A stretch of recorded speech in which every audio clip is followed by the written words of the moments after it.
Donc, dans la première présentation, là, j'avais expliqué au niveau de la rotation entre le secteur cyclique puis le secteur défensif. Maintenant, dans la deuxième partie, là, on va regarder au niveau de la valeur, puis la croissance, ainsi que le haut bêta, puis le plus petit bêta, donc la plus petite volatilité. Je vais commencer là avec la valeur, puis la croissance. Puis on va pouvoir regarder, là, évidemment, la connexion qu'on peut également faire au niveau du régime de taux d'intérêt, de l'inflation, puis l'appétit pour le risque. Donc, au niveau du premier ratio qu'on avait vu pour le cyclique et le défensif, on avait regardé, là, ça ferait quand même un bon...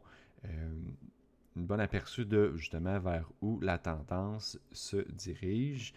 Par contre, ça ne va pas non plus le creuser dans les détails du pourquoi puis comment. Bon, on ne peut pas nécessairement facilement connecter tout ça au taux d'intérêt, par exemple, puis aux différents régimes, peut-être inflationnistes, déflationnistes, qu'on peut voir actuellement.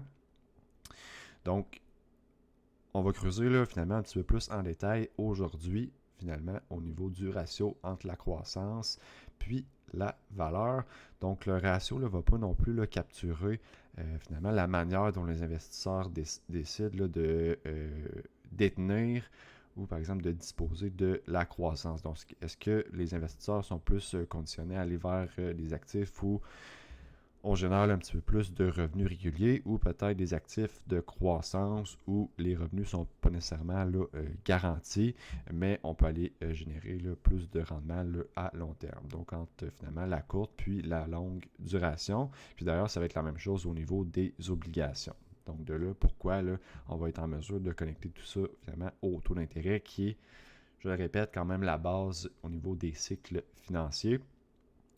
Donc, on va pouvoir justement connecter au régime de taux au niveau de l'inflation, puis qu'est-ce qui vient justement là, conditionner le choix de se positionner un petit peu plus peut-être à court terme ou au niveau de la protection ou peut-être à plus long terme pour aller chercher là, un maximum de rendement.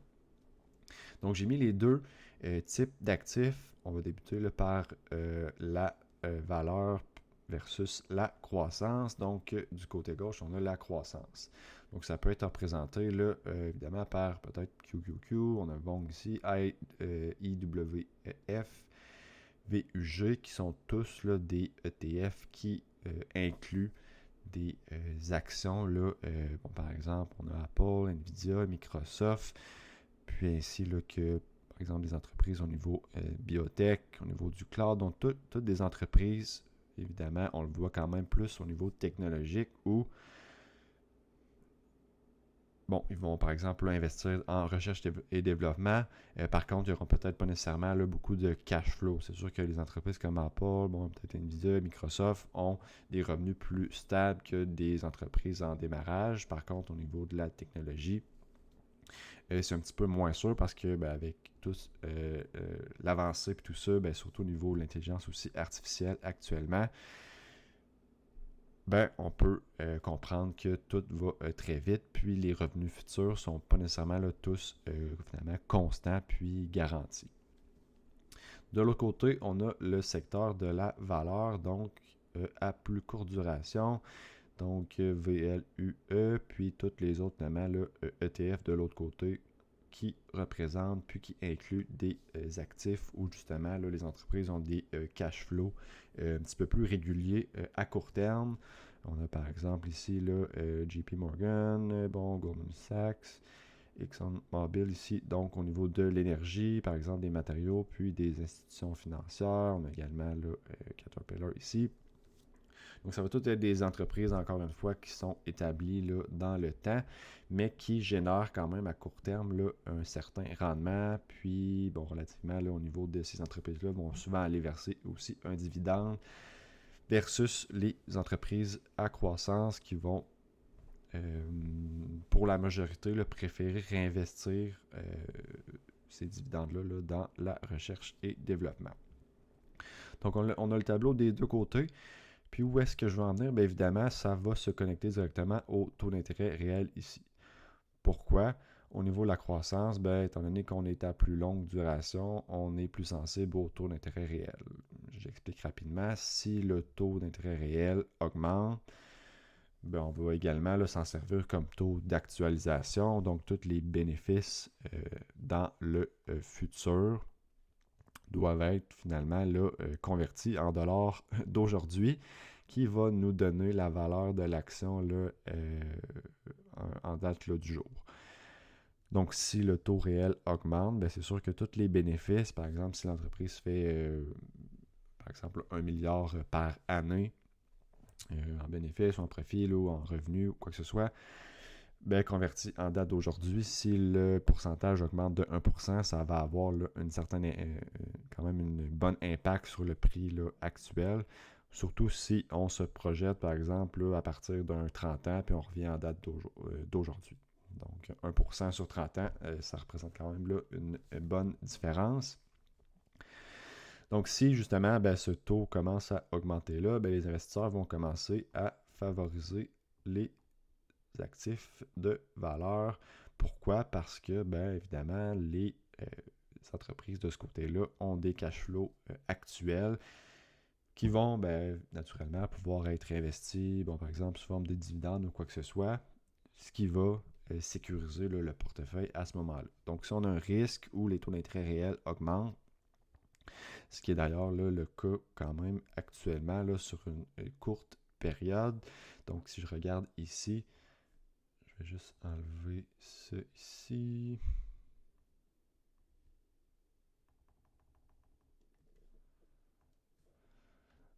Donc, j'ai sorti les taux d'intérêt réels. Donc, ici, on a le 5 ans puis le 10 ans. On peut bien voir que bon, dans les dernières quand même semaines, on s'est mis quand même à augmenter plus rapidement. Puis si on regarde du côté des ratios, ben, autant là, au niveau cyclique que défensif, là, je vais juste passer à la journée pour que ce soit plus rapide. Puis si on se déplace dans le ratio qui nous intéresse aujourd'hui, ben, on a vu que ça a baissé, ce qui vient favoriser justement la valeur parce que ben, les taux d'intérêt réels commencent à monter. Dû au fait que, bon, par exemple, la semaine passée, vendredi, on a eu une donnée de l'emploi qui était beaucoup plus forte que prévu, là, même qui a dépassé finalement le double des attentes. Oui, finalement, c'est une bonne nouvelle pour l'économie. Tout va bien au niveau de l'emploi, du moins à court terme. Par contre, ben, ça va forcer là, la main peut-être là, de la Fed, même peut-être des différentes banques centrales à travers le monde, à peut-être devancer les augmentations au niveau du taux directeur. Donc, c'est une bonne nouvelle en soi pour l'économie. Par contre, ça force la Banque centrale à aller augmenter les taux pour justement aller éventuellement là, ralentir cette croissance-là pour pas non plus perdre le contrôle, puis que ça se reflète finalement au niveau de l'inflation, qui est le problème actuel de pourquoi la donnée a eu un autant grand impact sur le marché, puis la rotation au niveau des différents secteurs.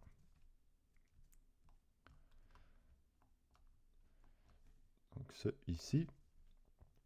Donc, super important de toujours, encore une fois, surveiller les taux réels, puis la rotation va nous dire là, justement vers où les investisseurs désirent se positionner à court, à moyen, puis à plus long terme. Encore une fois, c'est super important de regarder les tendances, puis la rapidité des mouvements, puis dans le fond, pas juste regarder là, le niveau auquel on est là, du ratio.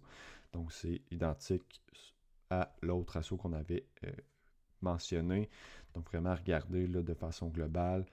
Bon, présentement, on est plus dans une congestion. On n'est pas à des nouveaux sommets, mais la tendance quand même là, se maintient. Donc, on n'est pas là, relativement en tendance baissière extrême.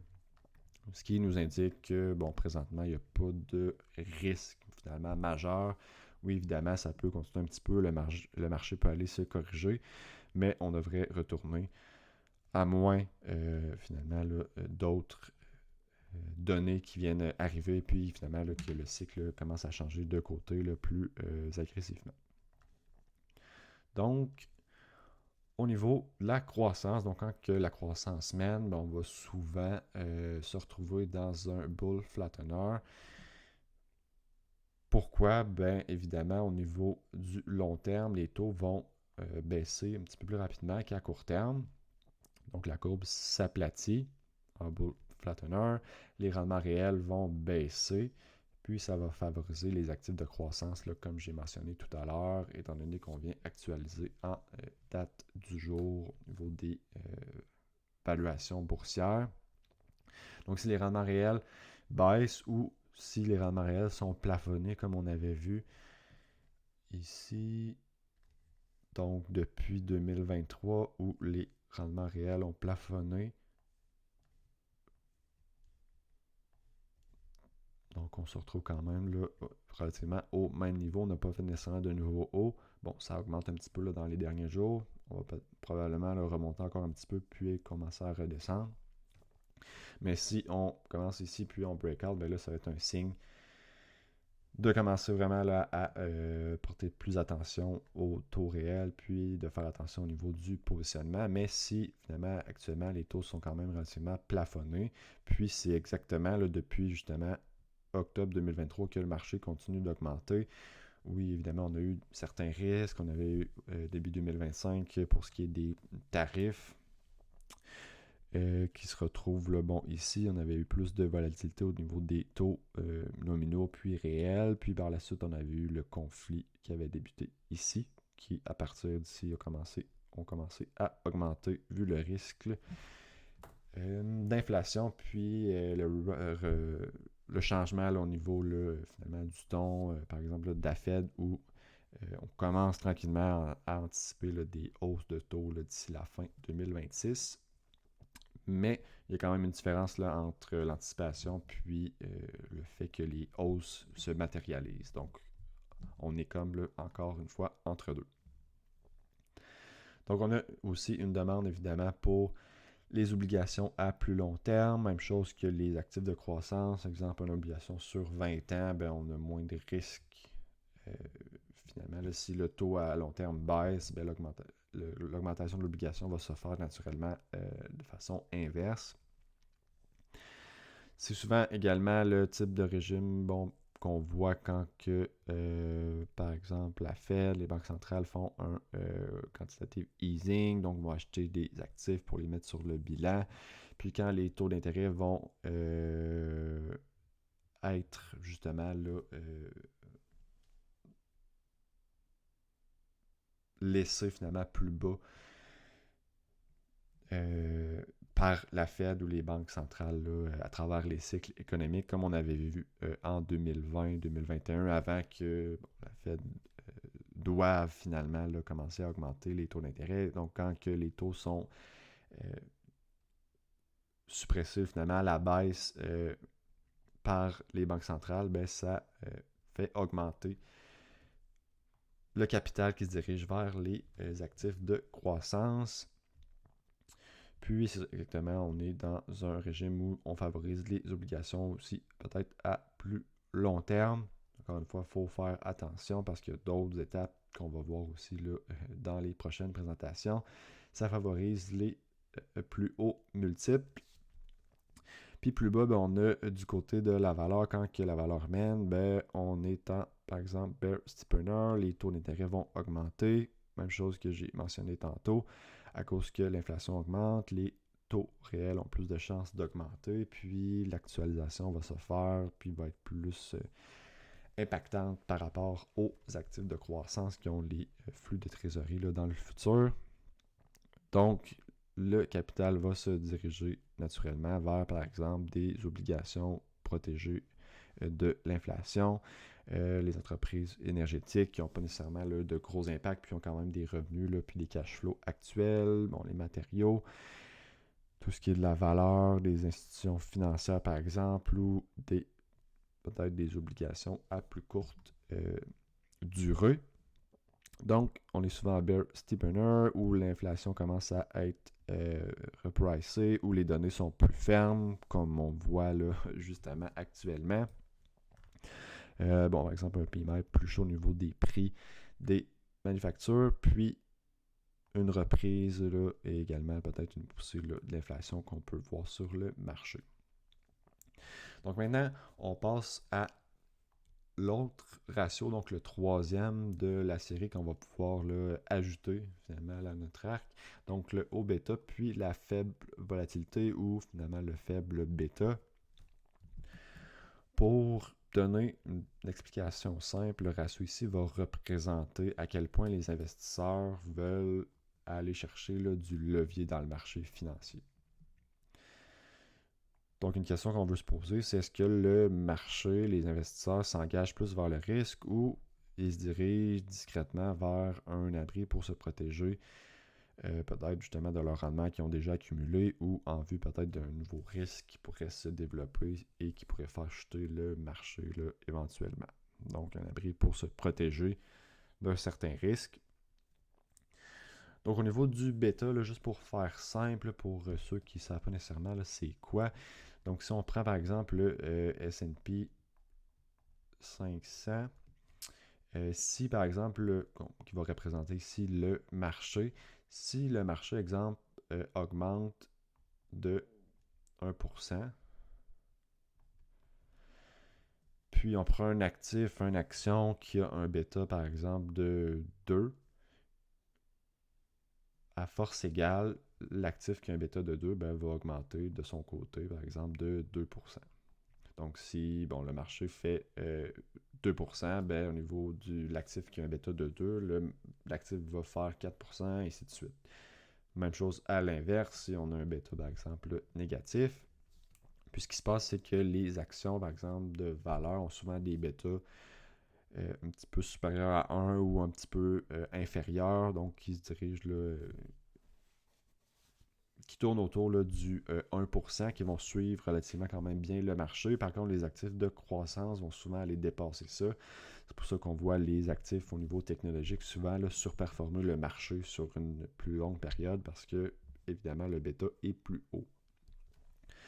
Donc, vous me voyez venir un petit peu là, en suivant le ratio ici, ça nous montre si les investisseurs veulent aller chercher ce levier-là ici ou préfèrent rester peut-être dans le marché ou diminuer le risque là, de ce côté-là. Donc, quand le haut bêta mène, ça veut naturellement dire que les conditions sont accommodantes. Donc, on n'a pas besoin de chercher très très loin pour voir si les investisseurs sont prêts à aller chercher du risque. Si le haut bêta mène sur le ETF à plus faible volatilité, ça veut dire que le crédit circule bien, que évidemment le VIX, la volatilité baisse sur sa tendance, puis que par exemple le carry fonctionne, donc exemple au niveau du Japon, les États-Unis, donc ça nous ramène au crédit qui circule, puis finalement la facilité là, pour les investisseurs de contracter des prêts pour aller investir sur le marché financier. Donc si ça se renverse, puis on n'a plus de conditions accommodantes, le crédit circule moins bien, la volatilité augmente, puis on a un problème au niveau du carry, on va se tourner vers des actifs pour aller se protéger. Puis c'est là que les actifs à plus bas bêta vont mener, ce qui va nous donner notre ratio là, que je vais montrer là, tout à l'heure. Donc, on va chercher un marché plus sélectif, ça va réduire notre levier. Donc, si ça baisse, au lieu de perdre, par exemple, ici 2%, on va seulement aller perdre 1% au moins.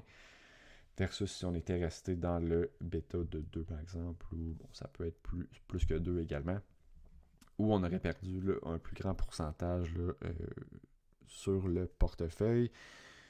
Donc, c'est aussi dans ces conditions-là où la protection est naturellement là, plus chère parce que la volatilité est plus élevée. Puis, les positions veulent commencer justement là, à sortir du risque pour aller se protéger tranquillement.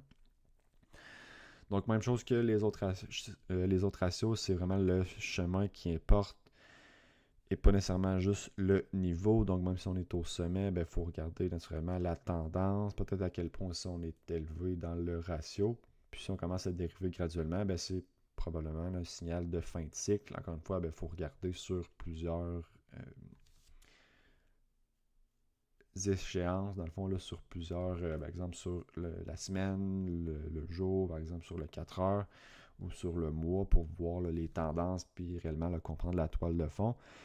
Puis si le retournement est quand même brutal, ça signale un certain sentiment d'urgence. Puis encore une fois, il ne faut pas prendre ce ratio-là comme pièce seule pour prendre nécessairement des décisions là, éclairées. Il faut juste seulement l'ajouter aux autres pour aller chercher là, un certain edge dans les marchés pour se positionner là, de façon plus adéquate.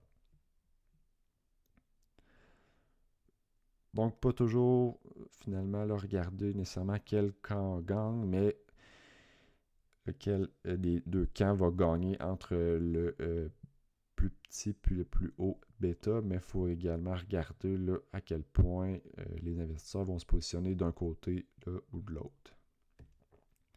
Donc, du haut bêta au petit. Donc, si les mouvements sont rapides, ben, ça veut dire que peut-être que les investisseurs sont plus stressés, puis vont aller changer rapidement leur portefeuille, puis faire des rééquilibrages de ce côté-là. Puis ici, ben, bon, j'ai exprimé de façon d'un cadran pour voir un petit peu mieux, puis connecter tout ça. Donc, si on est en risk-off, ben, ça veut dire que on est par exemple dans un régime de bull flattener où naturellement les spreads de crédit vont s'élargir, donc ils vont anticiper là, un plus gros risque au niveau des prêts des entreprises. On a peut-être une augmentation du VIX pour la volatilité, puis un unwind ou plus de volatilité au niveau des taux d'intérêt, donc du FX, puis le carry trade, ainsi que la qualité des marchés émergents. Puis si on se déplace de l'autre côté, ben, par exemple, on pourrait être dans un bear steepener où finalement la croissance est bonne. Donc la courbe à long terme augmente tranquillement pour refléter cette croissance-là. Les spreads se resserrent parce qu'il y a moins de risques, les entreprises vont bien, il y a des projets là, qui continuent. La volatilité se comprime, puis au niveau du carry, ben, c'est l'inverse. On se retrouve dans un système où justement là, le carry va venir favoriser la prise de risque. Donc, on peut regarder, puis, bien évidemment, mettre les trois ensemble. Donc, celui-là, c'est celui qu'on avait vu dans la dernière présentation. Celui-là, aujourd'hui. Puis, on a lui qu'on vient de voir, haut et petit bêta. Donc, relativement simple. Si les trois sont actifs, ben, on peut aller là, s'en servir pour saisir peut-être pleinement nos positions, parce que ça va nous donner un meilleur edge. Si on a par exemple un des trois qui est pas de notre côté, il faut faire attention puis aller de façon un petit peu plus modérée. Puis si par exemple il y en a deux ou seulement un finalement, là, puis on voit qu'il n'y a pas nécessairement là, de consensus, puis c'est un petit peu plus un régime où on a du bruit, puis quoi que ce soit, il faut faire attention, puis essayer d'aller réduire peut-être au minimum là, le risque de nos positions, peut-être justement là, attendre avant de prendre des positions à plus long terme, que le marché se concentre, puis que les trois soient nous donnent un signal là, dans le vert. Puis c'est sûr que quand finalement là, les régimes vont s'aligner, on va pouvoir aller prendre des meilleures positions. Puis quand que les régimes divergent, puis on a plus peut-être du bruit, ça va naturellement là, se refléter dans notre sizing. Donc ça ferait aucun sens d'aller sizer un petit peu plus au niveau des positions puis de notre conviction si justement tous les signaux sont mixtes ou il n'y a rien vraiment de clair qui va dans la même direction. Donc par exemple si un signal mix, par exemple les cycliques augmenteraient, la valeur aussi relativement, mais au niveau du risque, il n'y a pas nécessairement là, de consensus, il faut faire attention, puis peut-être saisir là, un petit peu plus petit, puis même chose dans les autres types de régimes. Puis évidemment, on ajoute chaque pièce pour mettre par-dessus là, finalement, le prisme que j'avais indiqué là, à la première présentation. Puis on peut également, évidemment, là, passer par le proxy, puis aller le lisser sous forme peut-être là, de moyenne mobile. Donc si je reprends dans TradingView au niveau des différents régimes, bon, ici j'ai la croissance et la valeur. Si je, par exemple là, je mets une moyenne mobile exponentielle à 21, je vais juste changer la couleur pour que ce soit plus clair. Donc, je rappelle ici, on est en daily. Puis, on peut voir que jeudi dernier, là, la tendance a brisé à la baisse quand que la journée a ouvert finalement le jeudi le 4 juin. Donc, c'était déjà un signal d'alerte pour probablement ce qui allait se passer là, le vendredi matin avec le NFP qui a fait chuter là, quand même assez rapidement les marchés là, le lendemain. Puis on peut faire également la même chose sur les autres ratios que j'ai laissé ici. Donc ça nous permet là, de voir vraiment la tendance sur une moyenne au lieu de toujours naviguer dans les prix qui peuvent baisser puis augmenter rapidement. Donc on voit que la moyenne est en hausse, donc ça nous confirme la tendance qu'on a vue ici finalement là, en vert. Donc par exemple si le ratio vient croiser la moyenne, puis on se retrouve dans un régime ici en vert où le haut bêta surperforme le plus petit bêta, ça nous confirme que la tendance reste à la hausse versus ici, on est un petit peu plus là, à la baisse sous la moyenne mobile. Donc c'est une façon là, de suivre là, plus adéquatement les différents ratios puis les différents indicateurs. Puis on peut faire la même chose sur le weekly ou le monthly pour comprendre là, vraiment vers où on se dirige. D'ailleurs, ici on avait suite à la fin là, des tarifs en 2025, on avait croisé à la hausse la moyenne par exemple. On est en régime le vert ici. Donc c'était le temps d'aller saisir un petit peu plus. Puis à partir de ce moment-là, les investisseurs étaient prêts à aller prendre plus de risques, étant donné que toute l'histoire des tarifs là, était un petit peu derrière nous. Puis on avait plus là, de confirmation sur ce qui allait se passer là, pour la suite. Donc c'est vraiment un outil qui pourrait être intéressant là, à suivre au niveau des moyennes mobiles par-dessus les ratios. Ça nous permet d'aller chercher le régime, puis de le classer. Peut-être également se prendre des notes, voir si justement tous les signaux convergent en même temps, puis que tout est clair là, relativement à ce moment-là. Puis, on va pouvoir aller prendre des trades sur différentes expressions. Là, ça peut être sur la courbe de taux d'intérêt par rapport aux obligations. On peut aussi aller se positionner sur le marché d'échange selon les différentes divergences au niveau des politiques monétaires. Puis ça va inclure évidemment la courbe de taux au niveau des taux à court terme. Super important encore une fois, les spreads de crédit, puis la volatilité sur par exemple le dollar qui est évidemment aussi directement lié aux matières premières, par exemple là, au niveau du dollar américain. Donc tout, encore une fois, des choses qu'on peut venir mettre par-dessus pour aller se chercher un hedge, puis prendre des positions à plus court ou plus long terme selon le régime là, dans lequel on se trouve actuellement. Donc on a vu présentement là, 3 différents ratios qu'on a mis là, ensemble pour aller dénicher là, un signal plus clair. Puis on va en voir d'autres là, dans la 3e présentation là, que je vais faire sous peu. Donc encore une fois, si jamais vous avez des questions, n'hésitez pas à m'écrire sur Substack directement en privé ou laisser là, un commentaire là, sous la vidéo. Là, ça va me faire plaisir de discuter. Puis si jamais vous avez aussi là, des recommandations ou des choses qui étaient peut-être pas claires, n'hésitez surtout pas là, à m'écrire. Là, encore une fois, ça va me faire le plaisir d'en discuter. Donc, les marchés, là, j'en mange tous les jours, puis ça me fait toujours plaisir là, de pouvoir regarder des choses aussi. Il y a également des explications que je pourrais développer ou m'améliorer de mon côté.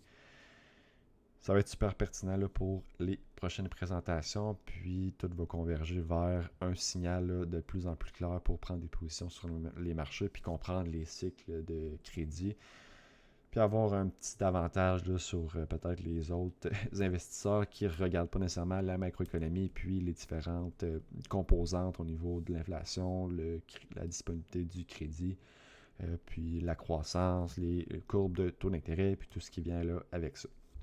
Donc, n'hésitez pas si jamais vous avez des questions, je laisse le lien de mon Substack là, dans la description. Puis, on se retrouve pour la prochaine vidéo.